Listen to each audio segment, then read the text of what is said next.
ท่องเที่ยวที่ขนานนาม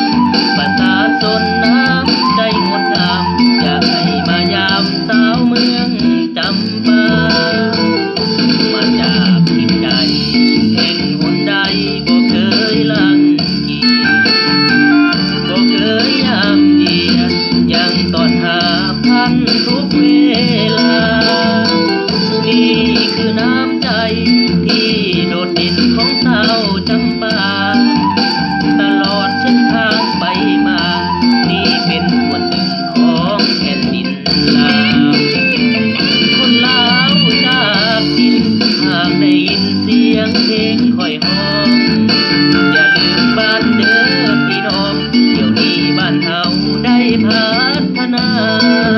โคงจากโครงงานมีทุกอย่างไฟฟ้าน้ำประปา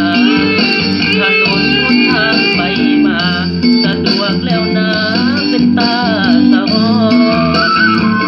แผ่นดินลาวเฮายังตอนหาคนลาวไกลบ้านอยากให้กลับคืนถิ่นฐานมาพัฒนาบ้านเกิดเมืองนอนไปอยู่แห่งใดอย่าลืมไล่บ้านเฮาแต่ก่อนหากได้ยินขอส่งสาวย้อนกลับสู่ถิ่นฐานอย่าลืมบ้านเกิด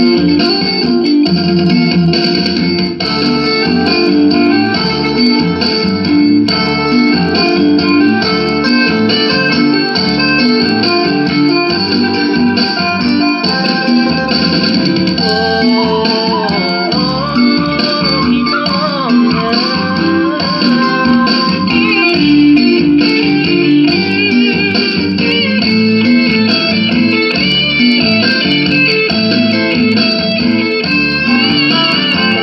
คนลาวจากถิ่นหากได้ยินเสียงเพลงค่อยฮ้อง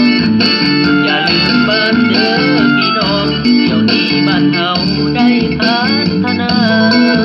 โคงจากโครงงานมีทุกอย่างไฟฟ้าน้ำประปาถนนหนทางไปมาสะดวกแล้วนะเป็นตาสะอ้อนแผ่นดินลาวเฮายังต้อนหาคนลาวไกลบ้านอยากให้กลับคืนถิ่นฐานมาพัฒนาบ้านเกิดเมืองนอนไปอยู่แห่งใดอย่าลืมไล่บ้านเฮาแต่ก่อนหากได้ยินขอจงสาวย้อนกลับสู่ถิ่นฐานอย่าลืมบ้านหากฟังเพลงนี้ก่อนเข้านอนฝากบอกลูกหลานอย่าลืมบ้าน